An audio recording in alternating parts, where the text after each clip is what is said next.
నమస్తే, welcome to our channel. నేను అంకిత. అయితే మనం కొత్త మూవీ రివ్యూస్తో ఎవ్రీ వీక్ మీ ముందుకు వచ్చేస్తాను. అలాగే ఈ వీక్ కూడా కొన్ని మూవీస్ అయితే రిలీజ్ అయ్యాయి.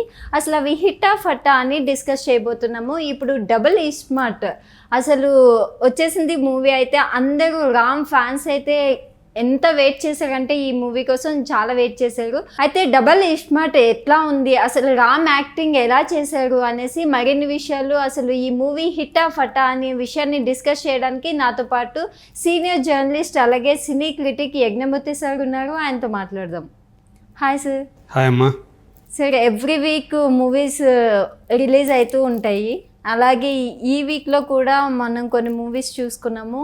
అయితే ఇప్పుడు వచ్చేసి డబల్ ఇస్మార్ట్ ఎట్లా ఉంది సార్? అంటే ఫ్యాన్స్, రామ్ ఫ్యాన్స్ కానివ్వండి, అంటే ఫస్ట్ ఇస్మార్ట్ చూసుకుంటే దానికి డబల్ ఉండబోతుంది అనేసి ఎంతో ఉత్సాహంగా వెయిట్ చేశారు. అసలు ఫైనల్గా మూవీ ఎలా ఉంది?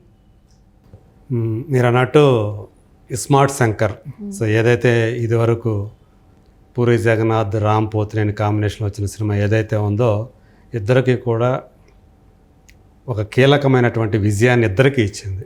సో ఇద్దరి కెరీర్కి ఆ సినిమా చాలా ఉపయోగపడిందని చెప్పాలి. పూరి జగన్నాథ్ అంతకుముందు తీసిన సినిమాలు అంతంత మాత్రంగా ఆడాయి. సో ఇస్మార్ట్ శంకర్ తోటి మళ్ళీ అతను హీ ఈజ్ బ్యాక్ అన్నట్టుగా వచ్చాడు. ఇంకా రామ్ విషయం చూసుకుంటే అతని కెరీర్లోనే అది బిగ్గెస్ట్ బ్లాక్ బస్టర్గా నిలిచింది.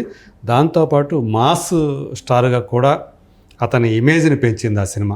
సో అప్పుడు దాకా అతను చేసిన సినిమాలన్నీ ఒక ఎత్తు, అతని బాడీ లాంగ్వేజ్ని ఒక ఎత్తు అయితే అప్పటి వరకు మనం చూసింది. ఈ సినిమాతో కంప్లీట్గా అతన్ని మేక్ ఓవర్ అన్నట్టుగా అతన్ని మొత్తం టోటల్ ఆహార్యం అంటాం కదా, ఏదైతే అతని మేక్ ఓవర్ ఏదైతే ఉందో, హెయిర్ స్టైల్ దగ్గర నుంచి మొత్తం టోటల్గా, అలాగే అతని బాడీ లాంగ్వేజ్ కానీ, అతని డైలాగ్ డిక్షన్ కానీ, ఒక పాత బస్తీ కుర్రాడుగా ఆ డిక్షన్లో అతను హైదరాబాదీ తెలుగు అతను మాట్లాడే తీరు కానివ్వండి, అదంతా కూడా చాలా ఇంప్రెస్ అయిపోయారు ఆడియన్స్. దాన్ని సూపర్ హిట్ చేశారు. సో ఇప్పుడు మళ్ళీ దానికి సీక్వెల్గా డబుల్ ఇస్మార్ట్ అనేటప్పటికి నిజంగానే ఇది ఆ ఇస్మార్ట్ శంకర్కి డబుల్ డోస్ ఉంటుంది ఖచ్చితంగా. సో ఎంటర్టైన్మెంట్ కానివ్వండి, యాక్షన్ కానివ్వండి అని చెప్పేసి ఏదైతే ప్రేక్షకులు ఆశించి థియేటర్లకు వెళ్తారో, సో వాళ్ళు రామ్ ఫ్యాన్స్గా చూసుకుంటే మాత్రం రామ్ ఫ్యాన్స్ అయితే సాటిస్ఫై అవుతారు. బట్ ఓవరాల్గా సినీ గోయర్స్ కానీ, మామూలుగా సినిమా లవర్స్ కానీ అయితే కొంత డిసప్పాయింట్మెంట్కి గురవుతారనే చెప్పాలి. ఫస్ట్ కథలో వస్తే, సో ఒక బిగ్ బుల్ అనే అందరూ పిలుచుకున్నటువంటి ఒక మాఫియా గ్యాంగ్ లీడర్. సో అతను మామూలుగా విదేశాల్లో చాలా విలాస జీవితం గడుపుతూ ఉంటాడు. సో మోస్ట్ వాంటెడ్ క్రిమినల్ అతను. సో పోలీస్ డిపార్ట్మెంట్కి కానీ అలాగే అతని కోసం వెంటాడుతూ ఉంటుంది. సో అలాంటి అతను భారతదేశంలో నార్త్ సౌత్ మధ్య విభేదాలు సృష్టించి తన అంటే నార్కోటిక్స్ వ్యాపారం చేసుకునే అతను, ఇల్లీగల్ వ్యాపారాలు చేసే అతను, ఒకవైపు డ్రగ్స్ని, ఇంకోవైపు గన్స్ని, వాటిని అమ్మి సొమ్ము చేసుకోవాలనుకునేటువంటి ఒక క్రిమినల్, కరడగట్టినటువంటి క్రిమినల్. సార్, అంటే ఇప్పుడు ఈ మూవీ ఇస్మార్ట్ శంకర్కి కంటిన్యూస్ అని అంటారా? దానికి కొనసాగింపనే చెప్పాలి. మనం చూసిన ఒరిజినల్ ఫిల్మ్ ఏదైతే ఉందో దానికి కొనసాగింపనే అనుకోవాలి. సో ఎందుకంటే ఆల్రెడీ తన తలలో ఒక చిప్పు పెట్టారు, గతంలో పెట్టారని కూడా ఇందులో చెప్తారు. కథలో భాగంగా అది వస్తుంది. సో అలాంటి వాడు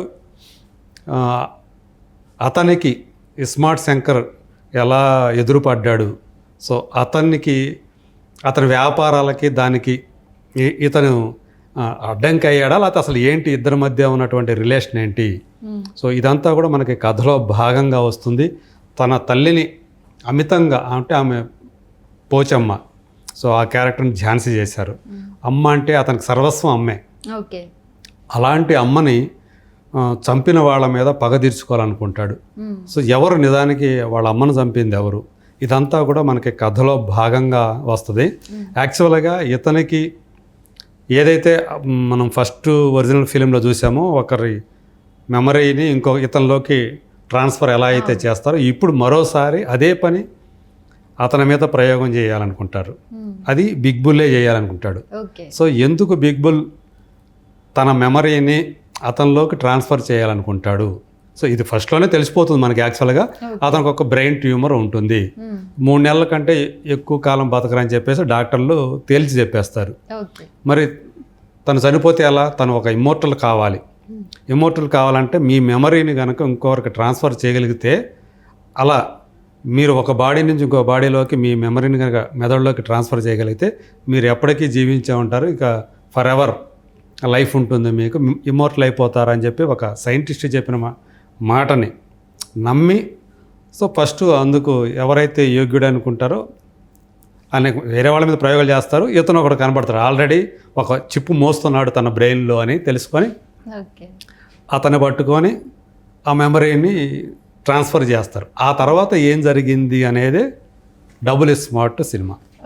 సో ఇందులో అతనికి ఒక అమ్మాయి, అంటే ఇస్మార్ట్ శంకర్కి ఒక అమ్మాయి పరిచయం అవటం, జన్నత్ అనే అమ్మాయి, నార్త్ ఇండియా ఢిల్లీ అమ్మాయి.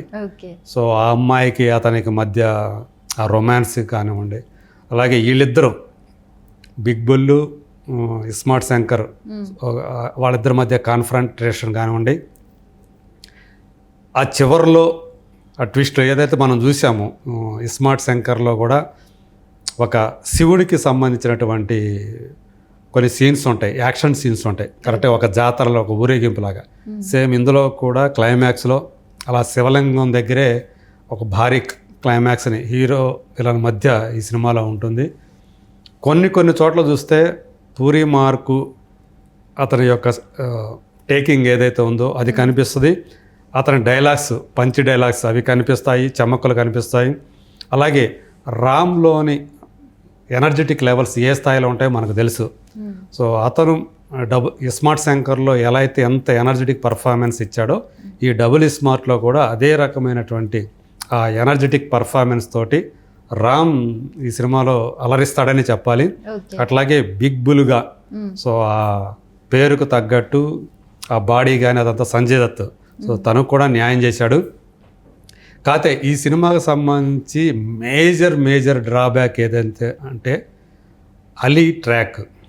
సో అతన్ని ఒక అమెజాన్ అడవుల్లో నుంచి ఒక పర్పస్ కోసం ఇక్కడికి తీసుకొచ్చి, అంటే ఒక కల్చర్ నేర్పించి అతనికి అన్నీ తయారు చేసి పంపిస్తే తన జాతిని అతను ఉద్ధరిస్తాడన్నట్లుగా ఒక ట్రాక్ క్రియేట్ చేశారు.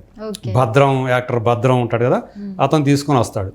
సో అతను ఇక్కడ చేసే పనులు ఏవైతే ఉంటాయో అవి అత్యంత జుగుప్సాకరంగా ఉంటాయనే చెప్పాలి. సో అంటే చాలా వల్గరిష్గా ఉంటాయి అన్నమాట. చాలా అతను చేష్టలు, అతను చేసే సంజ్ఞలు, అతని మాటలు, సో మొత్తానికి అతని బాడీ లాంగ్వేజ్లోనే మొత్తం ఒక వల్గారిటీని దించేసేసి దాన్ని జనాల మీదకి వదిలేశాడు. అంటే ఇది యూత్ని అట్రాక్ట్ చేద్దాము, యూత్ని అలాంటి వాటికి అట్రాక్ట్ అవుతుంది అనే ఒక అపోహతోటి పూరి జగన్నాథ్ అలీ ట్రాక్ని పెట్టాడని చెప్పేసి మనం అనుకోవాలి. ఏదో ఒక చోట 2 చోట్ల కాకుండా సినిమాలో చాలా చోట్ల ఆ ట్రాక్ వస్తుంది. సో అలీ కనిపించినంత సేపు మాత్రం ఫ్యామిలీ ఆడియన్స్ చాలా బాగా ఇబ్బంది పడతారు బాగా. సో మరి యూత్ నిజంగా అలాంటి వల్గారిటీతో కూడుకున్నటువంటి ఆ బాడీ లాంగ్వేజ్ని కానీ, ఆ సంకేతాలని, సంజ్ఞల్ని, ఆ డైలాగ్స్ని వాళ్ళు దాన్ని ఆస్వాదిస్తారని, ఎంజాయ్ చేస్తారని చెప్పేసి నేనైతే అనుకోవట్లేదు. సో అలాంటి వాటి వల్ల డైరెక్టర్ యొక్క టేస్ట్, అభిరుచి అంటాం తెలుగులో, ఎలాంటిదో కూడా మనం తెలిసిపోతుంది మనకి. ఈ సినిమాతోటి పూరి జగన్నాథ్ తన అభిరుచి చాలా చీప్ అని మరోసారి ప్రేక్షకులకి తెలియజేశాడని చెప్పడానికి నేను సందేహపడటం లేదు, వెనకాడటం లేదు. సార్ అయితే ఇప్పుడు చూసుకుంటే ఆయన రీసెంట్గా 2 days బ్యాక్ ఒక వీడియో రిలీజ్ చేశారు, సినిమా అంటూ. ప్రేక్షకులు ఆదరించినా మేము సినిమా తీయాల్సిందే, వాళ్ళు ఆదరించకపోయినా సినిమా తీయాల్సిందే, సో మేము సినిమా వల్లనే ఉంటున్నాము అన్నది ఒక వీడియో రిలీజ్ చేశారు. అంటే ఆయన ముందుగానే గెస్ట్ చేశారు అంటారా? ఆయనకి సినిమాల్లో ఎక్కువగా చూసుకుంటే ఈ నార్కోటిక్స్ అనేది చాలా కామన్గా కనిపిస్తూ ఉంటుంది. అలాగే వల్గారిటీ కూడా ఈ మధ్య కాలంలో ఆయన సినిమాల్లో కనిపిస్తూ ఉంటుంది. లైగర్ సినిమాల్లో కూడా మనకు అదే కనిపించింది. సో ఈ సినిమాలో మరింత డోస్ పెరిగిపోయింది. సో అలీ క్యారెక్టర్ తోటి సినిమాతో బతికేవాడు మంచి సినిమాని, అంటే ప్రేక్షకుల యొక్క వాళ్ళ అభిరుచిని కూడా పెంచేటట్లు సినిమాలు తీయాలి. సో మంచి సినిమా ఏంటి అనేది అంటే ఆయనకి చెప్పక్కర్లేదు. ఆయనకి ఆ హీరో క్యారెక్టరైజేషన్స్ అంటే ఒక అమ్మాయి వెంట అబ్బాయి పట్టడం అనేది ఒక పీక్కి తీసుకెళ్ళాడు ఇడియట్ అనే సినిమాతోటి. అవును సార్. అయినప్పటికీ కూడా జనం అలాంటి సినిమాలు మెచ్చుకున్నారు. ఎందుకంటే మరి అంత జుగుప్సాకరమైనటువంటి అంశాలు అందులో ఏం లేవు. అమ్మా నాన్న, ఒక తమిళమ్మాయి, శివమణి, అట్లాగే ఇట్లు శ్రావణి సుబ్రహ్మణ్యం, ఇలాంటి సినిమాల్లో మంచి మంచి అతని యొక్క టేకింగ్ కనిపిస్తుంది. పోకిరి కూడా, సో అతని టేకింగ్ కొంత అందులో కూడా అబ్జెక్షనబుల్ సీన్స్ కొన్ని ఉన్నప్పటికీ కూడా ఇది అలీ ట్రాక్ అనేది నేను చెప్పాను కదా చాలా చాలా ఘోరం, దారుణం అని చెప్పేసి నాకు అనిపించింది.